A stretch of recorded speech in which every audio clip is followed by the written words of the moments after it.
네, 수요일마다 우리가 요셉의 생애를 살펴보면서 요셉의 생애를 통해 이루신 하나님의 섭리를 살펴보며 은혜를 나누고 있습니다. 지난 수요일에 요셉이 세상을 떠나면서 약속의 땅을 바라보았다는 그런 말씀을 나누지 않았습니까? 애굽에 살면서도 하나님이 약속하신 그 약속의 땅을 바라보았다. 이것이 우리 그리스도인들에게 궁극적인 소망이 되고 궁극적인 기도 제목이 되어야 된다. 우리가 이 세상에 살지만 그러나 우리는 항상 하나님의 나라를 바라보는 그런 삶을 살아야 된다. 이런 말씀을 드리는데요. 오늘 이 말씀은, 우리가 읽은 이 본문 말씀은 요셉의 아버지 야곱이 세상을 떠나기 전에 이 자식들을 위해서, 12명의 자식을 위해서 일일이 이름을 불러가면서 축복 기도한 내용입니다. 그런데 그 가운데 가장 사실 돋보이는 것이 요셉을 위한 축복의 기도입니다. 그래서 지난주 수요일 날 사실 요셉이 돌아가셨지만, 그러나 이 말씀이 참 소중하고 또 우리에게 귀한 교훈을 주기 때문에 다시 한번 이 야곱이 요셉을 위해서 축복 기도한 이 내용을 좀 몇 주간에 걸쳐서 살펴보면서 이 말씀을 우리가 들으면서 이 말씀을 우리가 꼭 붙들고 이 말씀을 따라 우리가 기도하는 기도 제목으로 삼았으면 좋겠다. 이 말씀을 묵상하면서 그런 생각이 들었습니다.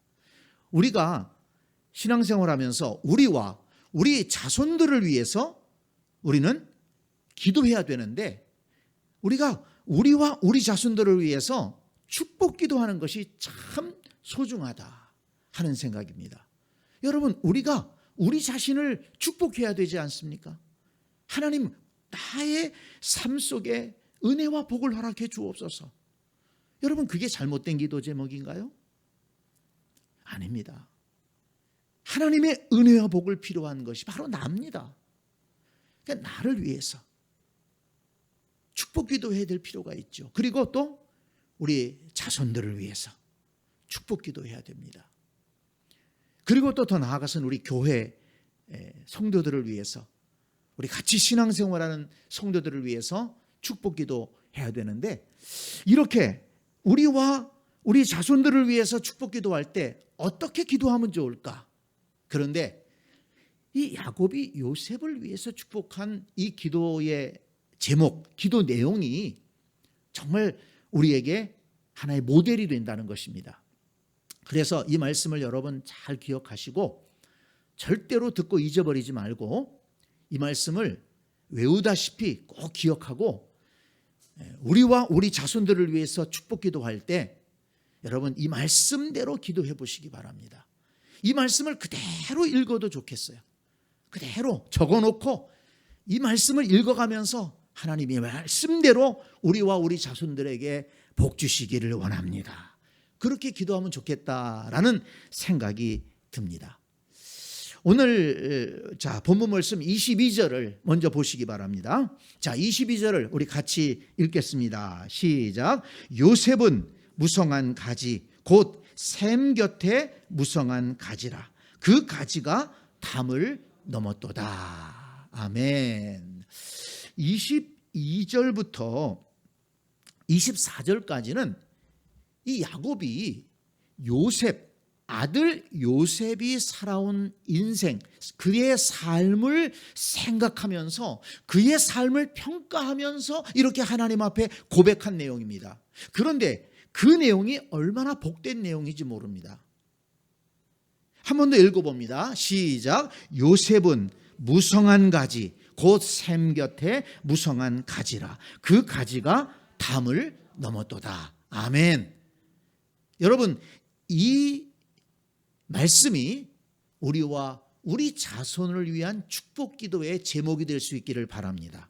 그리고 이 말씀이 그대로 우리와 우리 자손들에게 응답되기를 정말 간절히 축복합니다. 요셉이 어떤 삶을 살았다고요? 요셉은 무성한 가지, 곧 샘 곁에 무성한 가지라. 그 가지가 담을 넘었도다. 우리의 인생이 그런 인생이 되기를 원합니다. 우리의 인생이 샘 곁에 무성한 가지와 같은 인생, 그리고 그 가지가 담을 넘는 인생. 우리 자손들이, 우리 자녀들이 어떤 인생이 되기를 원하느냐, 어떤 인생 살기를 원하느냐, 샘 곁에 무성한 가지와 같은 인생이 되면 좋겠다. 그리고 그 가지가 어떻게 해요? 담을 넘어야 된다는 거예요. 요셉이 그런 인생을 살았다는 것입니다. 하나님, 우리와 우리 자손들이 샘 곁에 무성한 가지와 같은 인생을 살게 하여 주옵소서. 그 가지가 담을 넘기를 원합니다. 우리의 기도 제목이 되어야 될 줄로 믿습니다. 자, 여러분 생각해 보세요. 샘 곁에 심겨진 나무가 있어요. 여러분 어떻겠습니까? 그 샘 곁에 심겨졌으니까 물 걱정 안 하는 거예요. 나무가 자라고 열매를 맺는데 가장 필요한 게 뭡니까? 물이에요. 물을 통해서 영양분을 섭취하지 않습니까? 물이 없으면 나무는 죽는 거예요. 물이 있어야 수분과 영양분을 섭취해서 그 줄기가 든든하게 올라가고 그 잎도 무성하게 되고 거기에서 열매를 맺어도 열매를 잘 맺는 것입니다. 그러니 이 샘 곁에 심겨진 나무는 얼마나 아름답습니까? 사람들이 보기에도 아름답고 기쁨을 주고, 그리고 그 나무 그늘에서 쉴 수도 있고, 또 거기에 열매가 맺어지면 그 열매를 따먹으면서 얼마나 사람들에게 유익하고 사람들에게 기쁨을 주는 나무가 아니겠습니까? 바로 이것이 샘 곁에 심겨진 나무까지예요. 그런데 여러분, 이걸 반대로 한번 역으로 생각해 보세요. 샘 곁에 심겨지지 않고 물이 아주 귀한 저 광야에 심겨진 나무를 생각해 보세요. 우리 땅은 뭐 광야가 그렇게 없습니다만은 우리나라도 가뭄이 들 때가 있잖아요. 그 가뭄이 한참 오래되면 어떻게 됩니까? 산의 나무들이 말라가지고 그래서 그냥 스치기만 해도 거기서 전기 스파크가 일어나서 산불이 나잖아요. 또 가뭄이 들면 농사 짓는 사람들이 얼마나 애가 탑니까? 그 심어놓은 작물들이 바싹바싹 말라가지고 새카맣게 타서 죽잖아요. 이스라엘은 광야가 얼마나 많습니까? 그 광야에 심어진 나무는 근근히 살아가는 거예요. 물이 귀하니까. 그러니까 제대로 성장하지 못하고 뭐 잎이 풍성할 수 있습니까? 열매를 잘 맺을 수 있습니까? 아주 비루한 모습이 되는 거예요. 여러분, 샘 곁에 심겨진 나무, 그리고 물이 귀한 광야에 심어진 나무, 이것을 비교해 본다면 이 샘 곁에 심어진 나무까지, 그 나무의 가지라는 것은 얼마나 아름다운 건지 모릅니다. 여러분, 바로 요셉의 인생이 그런 복된 인생을 살았다는 것입니다. 여러분, 요셉은 애굽의 노예로 팔려갔지만 그가 17살에 노예로 팔려갔다고 그랬죠. 우리가 다 살펴봤습니다. 그리고 13년을 죽도록 고생했습니다. 노예로 고생하고 모함을 받아서 감옥에 가서 고생하고, 그러다가 애굽의 총리가 30세에 되었어요. 30살에 애굽의 총리가 되어서 이제 정말 모든 고난을 벗어나서 복을 누리지 않습니까? 그리고 110세에 죽었다고 그랬어요. 80년을 복되게 살았던 것입니다.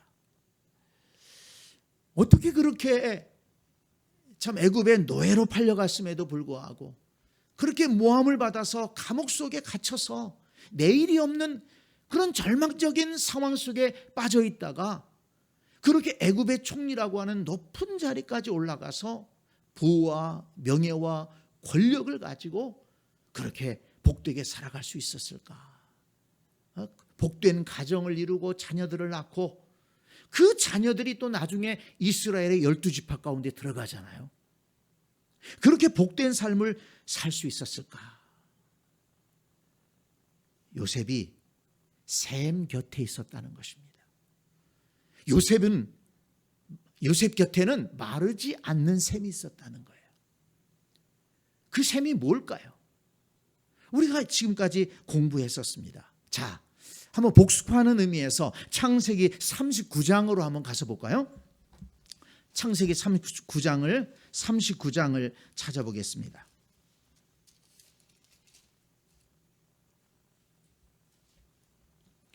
창세기 39장은 요셉이 애굽의 종으로 노예로 팔려갔을 때를 기록한 말씀이죠. 요셉의 가장 어려운 시기를 기록하고 있는 말씀이 창세기 39장입니다. 자, 그런데 2절 보세요. 여호와께서 요셉과 함께 하심으로 그가 형통한 자가 되어 그의 주인 애굽 사람의 집에 있으니 그의 주인이 여호와께서 그와 함께 하심을 보며 또 여호와께서 그의 범사에 형통하게 하심을 보았더라 그랬습니다. 그의 주인이라는 말이 나오잖아요. 그러니까 요셉은 지금 종이에요. 노예입니다. 주인의 소유입니다. 귀한 아들 신분에서 지금은 종이 되고 노예가 된 거예요. 주인이 있어요. 그런데 그런 어려운 상황에 떨어졌지만 여호와께서 요셉과 함께 하심으로 그가 형통한 자가 되어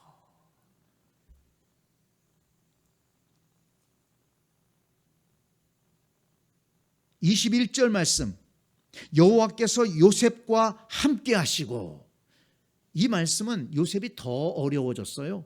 모함을 받아서 감옥 속에 던져졌습니다. 이제는 죄수입니다. 앞날이 보이질 않아요. 희망이 보이질 않습니다. 그런데 그곳에서도 여호와께서 요셉과 함께 하시고 그에게 인자를 더하사 간수장에게 은혜를 받게 하시니. 자, 23절 말씀, 이는 여호와께서 요셉과 함께 하심이라 여호와께서 그를 범사에 형통하게 하셨더라. 아까도 말씀드렸지만 요셉의 생애 가운데 가장 어려운 때, 가장 어려운 13년의 세월을 지금 기록하고 있는 말씀입니다. 그런데 그 어려운 상황 속에서 요셉은 어떻게 살았습니까? 형통하게 살았다는 거예요. 그런데 그 형통하게 살 수 있었던 그 이유가 무엇입니까? 여호와께서 그와 함께 하셨다. 그리고 또 여호와께서 요셉에게 꿈을 해몽할 수 있는 지혜를 주셔서 영안을 열어주셔서 결국은 바로 왕의 꿈을 해석하는 데까지 이르게 되고, 그래서 그 모든 고난을 이겨내고 총리의 자리까지 이르게 되지 않습니까? 여호와께서 요셉과 함께 하셨다. 그것이 요셉의 인생에는 마르지 않는 셈이었던 것입니다. 여러분, 이것을 믿으십니까? 여러분, 정말 마르지 않는 셈이 무엇이겠습니까? 우리 인생에 이 세상에 그 무엇이 마르지 않는 셈이 되겠습니까? 영원토록 우리에게 생명수를 공급해 줄 수 있는 것이 무엇이겠습니까? 이 세상의 권력인가요? 이 세상의 돈인가요? 이 세상의 건강인가요? 우리가 다 그것들이 지나가는 것을 알고 있지 않습니까? 건강을 자랑하다가 무너지지 않아요? 그렇게 권력을 자랑하던 사람들이 얼마나 추하게 쓰러지고 넘어지는 것을 우리는 많이 보았지 않았습니까? 그렇게 호령하던 사람이 다 잃어버리고 그렇게 허망하게 떠나는 것을 우리는 보지 않았습니까? 그렇게 많은 물질을 소유했던 사람들이 그 물질 다 남겨두고 떠나는 것을 우리는 목도하지 않습니까? 우리를 영원히 인도해 줄 마르지 않는 샘은 이 세상에는 없는 것입니다. 우리의 생명의 주인 되시는 여호와 하나님만이 마르지 않는 샘물이 되시고 영원히 우리에게 생명수를 공급해 주시는 그 복된 생명의 물이 되신다는 것을, 생명의 샘이 된다는 것을 우리는 믿습니다. 네. 여호와께서 요셉과 함께 하셨기 때문에 요셉은 복된 인생을 살아갈 수가 있었던 것입니다. 이 말씀을 우리가 읽으면서 우리가 지금 시편 1편 말씀을 암송하자고 그렇게 하면서 주일마다 읽고 있지 않습니까? 시편 1편의 주제가 뭡니까? 복 있는 사람은, 복 있는 사람은.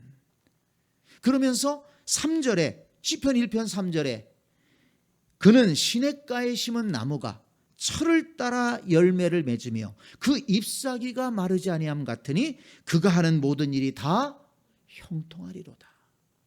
한 번 더 읽겠습니다. 그는 시냇가에 심은 나무가 철을 따라 열매를 맺으며 그 잎사귀가 마르지 아니함 같으니 그가 하는 모든 일이 다 형통하리로다. 아멘. 여러분, 이 시편 1편 3절 말씀이 누구의 말씀이에요?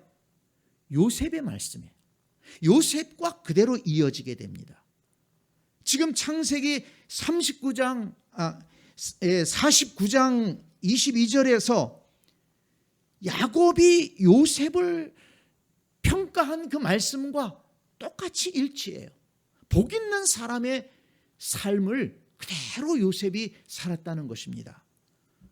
그렇다면 여러분, 정말 저와 여러분들의 삶이 요셉과 같은 인생, 시편 1편에 기록된 그 복 있는 사람, 여호와의 율법을 주야로 묵상하고 그 말씀을 따라 살아가는 그런 하나님의 사람이 누리는 그 복을 누리는 것 아닙니까? 시냇가에 심은 나무가 철을 따라 열매를 맺으며 샘 곁에 심겨진 나무, 이런 복된 인생을 우리가 살아가야 된다는 것입니다. 자, 여러분, 하나님께서 우리를 부르실 때는요, 우리를 부려먹기 위해 부르신 게 아닙니다. 신앙생활하는 것을 굉장히 거북하게 생각하시는 분들도 혹간 있어요. 그래서 교회에 나오지 못하고 교회를 멀리하는 분도 종종 있는 것을 볼 수 있는데요. 성경을 보면 하나님은 우리를 얽매거나 우리를 부려먹기 위하거나 우리를 이용하기 위해서 부르시지 않으셨습니다. 성경을 보면 1차적으로 우리가 복되게 살기를 하나님은 원하신다는 것입니다. 그걸 어떻게 할 수 있습니까? 하나님께서 아브라함을 부르셨잖아요. 하나님의 백성 아브라함을 부르셨어요. 아니, 더 거슬러 올라간다면 창세기에서 사람을 만드실 때 하나님께서 사람을 만드신 다음에 뭐라고 그러셨습니까? 복을 주셨다고 그랬어요. 사람을 만드신 다음에 복을 주시고 생육하고 번성하라, 이 세상을 다스려라, 그렇게 복을 주셨잖아요. 복을 주신 것은 복을 누리라는 말씀입니다. 그러니까 사람을 만드실 때 1차적인 목적은 복을 누리면서 살라고 만드신 것입니다. 그리고 그 복을 누리면서 하나님을 찬양하고 하나님을 예배하고 하나님이 기뻐하시는 일들을 하면서 살아가라, 이렇게 하나님이 계획하시고 만드셨는데, 이 인간이 하나님이 주신 자유의지를 잘못 사용해서 죄를 짓게 되고 마귀의 말을 듣게 되고, 그래서 에덴 동산에서 쫓겨난 것 아니겠습니까?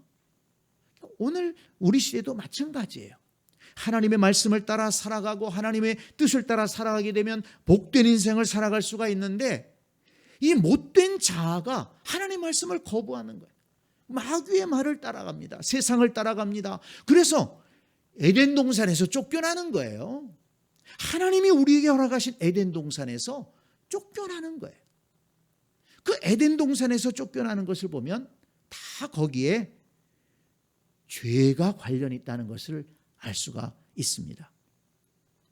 하나님께서 아브라함을 부르실 때에도 자기 백성을 부르셨잖아요. 아브라함을 통해서 자기 백성을 이루시려고 하는데 창세기 12장 1절에 보면 여호와께서 아브라함에게 이르시되 너는 너의 고향 친척과 아버지의 집을 떠나 내가 내게 보여줄 땅으로 가라 부르셨습니다. 그러면서 내가 너로 큰 민족을 이루고 내게 복을 주어 복을 주셨다고 그랬어요. 아브라함을 불러서 그 아브라함 부려먹기 위한 게 아닙니다. 복을 주셨다고 그랬어요. 내 이름을 창대하게 하리니 너는 복이 될지라. 복 주시려고 부르셨다는 것입니다. 복을 주셨다는 것은 복을 누리며 살라고 주신 것이죠. 하나님께서 나를 부르실 때에는 내게 복 주시려고 부르셨다. 여러분 이것을 믿으시기를 바랍니다. 근데 바로 요셉이 그 하나님의 복을 누리며 살았다는 것입니다. 근데 여러분 예수님 말씀이 있잖아요. 예수님께서 내가 온 것은 이렇게 말씀하신 것이 여러 군데 있는데 특별히 제가 참 좋아하는 요한복음 10장 10절을 보면 예수님이 뭐라고 말씀하셨습니까? 내가 온 것은 양으로 생명을 얻게 하고 더 풍성히 얻게 하려 하심이라. 이렇게 말씀하셨습니다. 예수님이 거짓말하시는 분입니까? 내가 온 것은 양으로 생명을 얻게 하고 우리에게 새 생명을 주시기 위해 예수님이 오셨다는 거예요. 그래서 예수님을 믿으면 거듭나게 되고 하나님의 자녀로 거듭나게 되고 새 생명을 얻어 우리가 영생의 복을 누리게 됨을 믿습니다. 그리고 뿐만 아니라 더 풍성히 얻게 하려 하심이라. 이 땅의 삶을 살아가면서도 풍성한 삶을 살게 하시려고 우리를 부르셨다는 것입니다.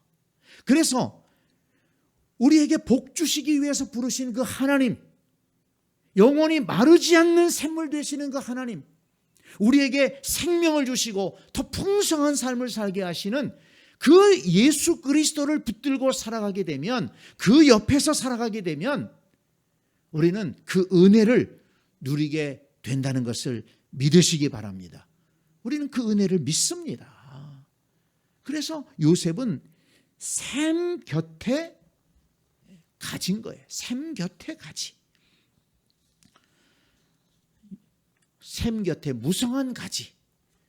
그러한 삶을 살았고 이 복된 삶을 우리의 삶이 되기 위해서 우리도 그렇게 사모하면서 기도하자는 것입니다.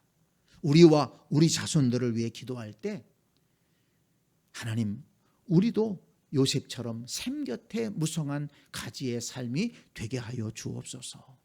이렇게 기도하는 것이 절대로 잘못된 기도가 아니라 하나님께서 우리 인간을 만드실 때 복 주신 것처럼, 믿음의 조상 아브라함을 부르실 때 복 주신 것처럼, 요셉이 그렇게 하나님의 복을 누린 것처럼 하나님, 우리와 우리 자손들도 샘 곁에 무성한 가지로 살기를 원합니다. 하나님을 떠나지 않고 하나님 안에 거하면서 하나님 말씀을 따라 살아가면서 그와 같은 복을 누리는 인생이 되기를 원합니다. 그렇게 사모하고 그런 복을 받아 누리는 우리 모두가 될 수 있기를 간절히 축원합니다. 자, 그런데 한 가지가 더 있잖아요. 요셉은 무성한 가지, 곧 샘 곁에 무성한 가지라. 그런데 그 가지가 어떻게 되었다고요? 담을 넘었도다. 담을 넘었도다. 그 가지가 그냥 그 집안에만 담 안에만 머물러 있는 것이 아니라 담을 넘었다는 거예요. 이게 뭘 의미합니까? 하나님의 그 축복과 은혜를 흘려보낸다는 거예요. 담을 넘어서 흘려보내는 인생이 되었다는 것입니다. 근데 요셉이 바로 그걸 보여주었잖아요. 자, 요셉이 복을 받았습니다. 애굽의 총리까지 되었습니다. 부와 권력과 명예를 얻었습니다. 그런데 우리가 요셉의 생애를 공부해서 알지만 그 요셉이 받은 복이, 요셉은 누렸어요. 자기 자신이 누렸습니다. 그리고 결혼해서 아들 낳고 잘 살았습니다. 그런데 그 복이 그 안에 머물러 있었나요? 그 요셉의 집 담 안에, 그 안에서만 머물러 있었나요? 요셉만 그 복을 누리다가 잘 먹고 잘 사다 죽었더라 그랬습니까? 아니잖아요. 요셉 자신도 귀한 은혜와 복을 누렸습니다. 감사한 일이죠. 그런데 그 복은 담을 넘어갔습니다. 그래서 자기의 가족들을 살립니다. 가나안 땅에서 지금 흉년이 들어서 기근이 들어서 고생하는 그 가족들을 다 초청하지 않습니까? 70명의 가족이 애굽으로 내려와서 애굽의 보호 아래서 살게 되죠. 안전하게 살게 됩니다.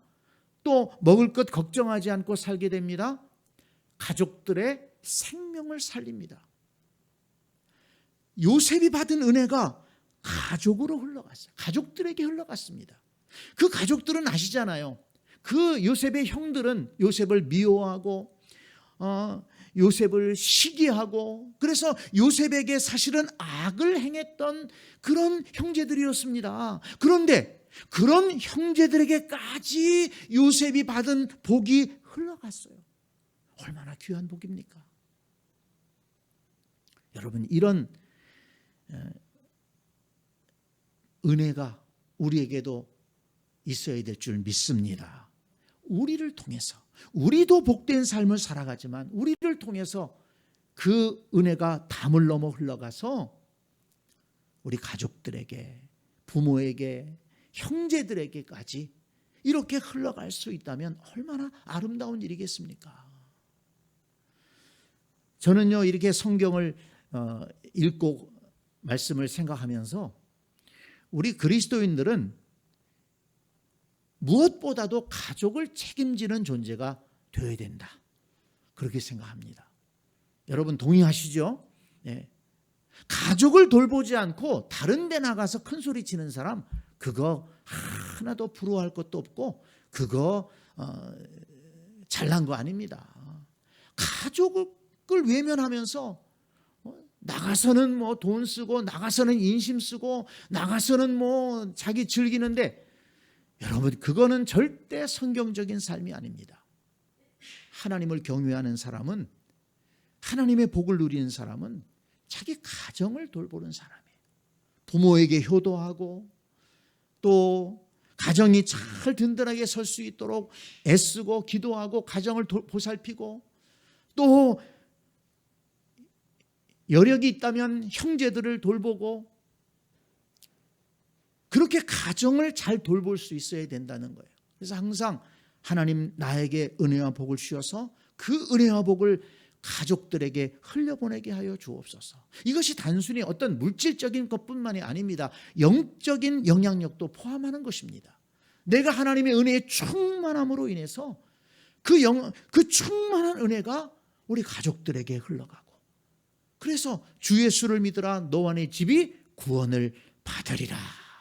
내가 예수 믿었으니 나로 인해서 그 구원의 은혜가 흘러가서 우리 가족이 구원받고 하나님의 자녀가 되고 영생의 축복을 누릴 수 있다면 얼마나 복된 일입니까? 그런데 여러분, 요셉의 그 축복은, 요셉이 받은 축복은 가족들에게 머물러 있지 않습니다. 그 애굽에 내려온 70명의 가족은 나중에 어떻게 됐다고요? 고센 땅에서 민족을 이룹니다. 그 민족은 하나님의 백성이 되는 거예요. 하나님의 영광을 나타낼 하나님의 백성으로 그 가족이 성장하게 되죠. 그래서 결국 하나님은 요셉을 통해서 하나님의 백성, 하나님을 섬기는 민족을 세우기를 원하셨어요. 그것을 사도행전에 보면 광야 교회라고 했습니다. 그래서 이 이스라엘 민족은 이 신약 시대에 오면 하나님의 교회, 하나님을 섬기는 하나님의 백성들, 거룩한 백성들, 교회를 상징한다고 볼 수가 있어요. 그렇다면 여러분, 이 요셉은 받은 축복을 가족을 넘어서서 하나님의 백성, 하나님을 섬기는 거룩한 민족을 세우는데 쓰여졌다는 것입니다. 그렇게 담을 넘어서 흘려보냈다는 거예요. 요셉이 기초가 되어서 이스라엘 백성들이 세워지지 않습니까? 오늘날 이 말씀을 적용한다면 하나님께서 우리에게 주신 복을 통해서 우리 가정을 잘 보살피고 그리고 그 다음에 교회를 세워가는 것입니다. 왜? 이 교회는 하나님께서 교회를 통해서 이 세상을 살리기를 원하셨기 때문에, 교회를 통해서 영광 받으시고 예배를 받으시고 교회를 통해서 주의 복음을 전하기를 원하셨기 때문에 주님의 몸된 교회요, 피로 값주고 사신 교회입니다. 그래서 하나님께서 우리에게 주신 은혜, 그 은혜를 내가 누립니다. 그 은혜를 우리 가족이 누립니다. 그리고 그 은혜를 교회가 누리는 거예요. 그 은혜를 통해서 교회를 세워가는 것입니다. 그리고 또 교회가 세워지면서 교회가 받은 은혜를 교회의 담 안에만 머물렀으면 안 돼요. 그 가지는 교회의 담을 넘어가야 돼. 교회 안에만 머물렀을 때 교회는 타락합니다. 무슨 얘기인지 이해가 되십니까? 하나님께서 성도들에게 복을 주시고 그 복을 누리게 하시고 성도들의 가정이 잘 되고 그리고 그 은혜가 흘러와서 교회가 세워지는데, 교회가 또 교회 안에서만 머물렀으면 교회는 타락합니다. 그건 역사적으로 증명된 거예요. 오늘날에도 그 많이 나타납니다. 하나님께서 교회에 흘러보내신 그 복은 교회의 담을 넘어서 세상으로 가야 되는 거예요. 이스라엘은 그걸 실패한 것입니다. 하나님께서 이스라엘에게 복을 주셨어요. 그런데 그 복을 흘려보내지를 못했어요. 오히려 하나님이 복 주시니까 그 복을 받아가지고 타락해버렸잖아요. 복 주신 하나님을 잃어버리고 우상을 섬기고 하나님 말씀을 저버리고 그러다가 이스라엘은 망했습니다. 오늘날 교회도 마찬가지입니다. 하나님께서 우리 교회에 주신 복을 가지고 이 복이 흘러가서 세상을 섬기고 하나님의 영광을 나타내야지 하나님께서 우리 교회를 더 축복해 주시고 든든히 세워주시는 것이지, 그 복이 교회 안에만 머물러 있어서는 안 되는 것이죠. 그래서 여러분, 이것이 바로 아브라함에게 약속하신 복입니다. 아니, 인간을 만드실 때 아담에게 주신 복이 이루어지는 것입니다. 생육하고 번성하고 땅에 충만하라. 하나님께서 아담을 만드시면서 그렇게 말씀하셨잖아요. 생육하고 번성하여 땅에 충만하라. 그리고 세상을 다스려라. 하나님의 뜻 가운데 다스려라. 하나님의 영광과 하나님의 권위가 나타나도록 그렇게 다스려라. 이것이 인간에게 주신 사명이었습니다.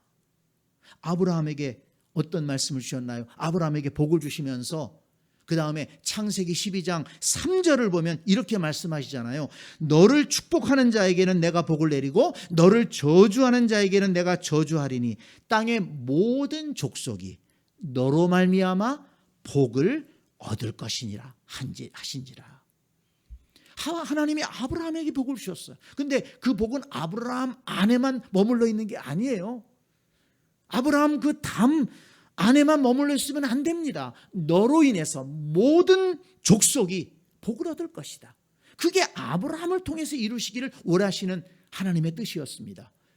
그런데 그것을 요셉을 통해서 이루시잖아요.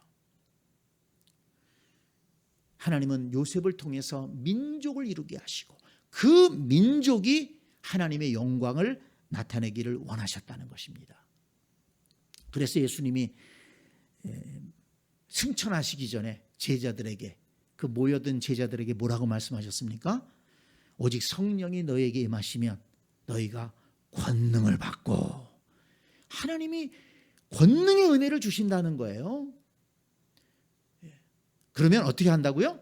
예루살렘과 온 유대와 사마리아와 땅끝까지 이르러 내 증인이 되리라. 내 증인 되리라는 게 뭡니까? 하나님의 은혜와 복을 전하라는 것입니다. 예수 그리스도의 이름이 증거되고 예수 그리스도가 전파되는 곳마다 하나님의 은혜가 임하지 않습니까? 그 예수 그리스도의 이름을 듣고 예수 그리스도를 주님으로 영접하는 심령에는 하나님의 은혜가 임하는 거예요. 하나님께서 마르지 않는 샘이 되어주시는 것입니다. 그 사명을 감당하라고 제자들에게 당부하셨어요. 그런데 예루살렘 교회가 그 담을 못 넘는 거예요. 자기들끼리만 예수 믿으려고 했어요. 그러니까 핍박을 통해서 흩으시잖아요. 그러니까 흩어진 성도들이 가서 복음을 전하니까 이방 지역에도 교회가 세워지고 그 이방 지역에도 하나님의 은혜가 흘러가게 된 것입니다. 그걸 우리가 바울의 발자취를 통해서 지금 말씀을 듣고 있지 않습니까? 자, 그렇다면 오늘 여기 하나님께서 요셉에게 주신 이 복, 요셉이 하나님께 받아 누린 이 복은 어떤 복입니까? 샘 곁에 무성한 가지의 복은 담을 넘었다고 그랬습니다. 자, 그렇다면 요셉 자신이 복을 받아 누렸습니다. 얼마나 귀합니까? 그 요셉이 받은 복은 가족을 살렸습니다. 얼마나 귀한 일입니까? 그리고 그 가족이 살아나면서 민족이 되었습니다. 하나님의 영광을 나타내는 민족이 되었어요. 그리고 그 민족을 통해서 하나님은 세상에 하나님의 영광과 하나님의 선하심이 나타내기를 원하셨다는 거예요. 그렇게 복이 담을 넘어서 흘러가기를 원하셨습니다. 오늘 우리가 받아 누려야 될 복도 바로 이것입니다. 우리가 하나님의 복을 받아 누리고, 그리고 우리가 받은 복이 우리 가족들에게 흘러가고, 우리 가족이 받은 복이 교회로 모여서 우리 교회가 또 하나님의 복을 누리고, 교회가 아름답게 세워지고, 그리고 우리 교회가 받은 복이 또 담을 넘어서 이 세상에 예수 그리스도의 이름과 영광, 하나님의 영광과 하나님의 그 존귀하심이, 하나님의 권세가 나타날 수 있는 그런 아름다운 역사가 우리를 통해서 흘러가기를 원하신다는 것입니다. 이 정말 엄청난 은혜의 역사가 바로 이 창세기 49장 22절 이 한 절에 기록되어 있는 거예요. 그러니 이 말씀이 얼마나 귀한 말씀이고, 이 말씀을 붙들고 기도한다는 것이 얼마나 큰 기도 제목입니까? 요셉은 무성한 가지 곧 샘 곁에 무성한 가지라, 그 가지가 담을 넘었도다. 여러분 아멘 안 하십니까? 네? 이거 큰 소리로 아멘 해야 됩니다. 이 말씀이 나의 말씀이 되기를 원합니다. 이 말씀이 우리 자녀들의 말씀이 되기를 원합니다.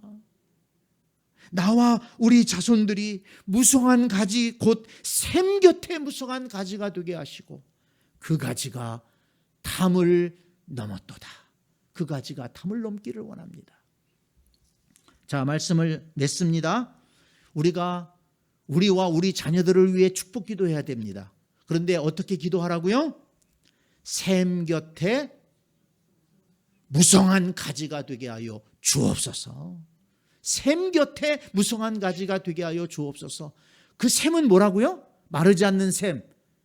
여호와께서 함께 하시는 거예요. 여호와 하나님을 함께하고 여호와 하나님을 떠나지 않는 것입니다. 그리고 그 가지는 담을 넘는 가지가 되게 하셔서 하나님이 주신 은혜와 복을 나누고 또 하나님의 뜻을 이루는 그런 복된 인생이 되게 하여 주옵소서. 이렇게 우리와 우리 자손들을 위해서 기도하자는 것입니다. 그렇게 기도하고 그렇게 응답받고 그렇게 복된 삶을 살아가는 우리 모두가 될 수 있기를 간절히 축원합니다. 아멘.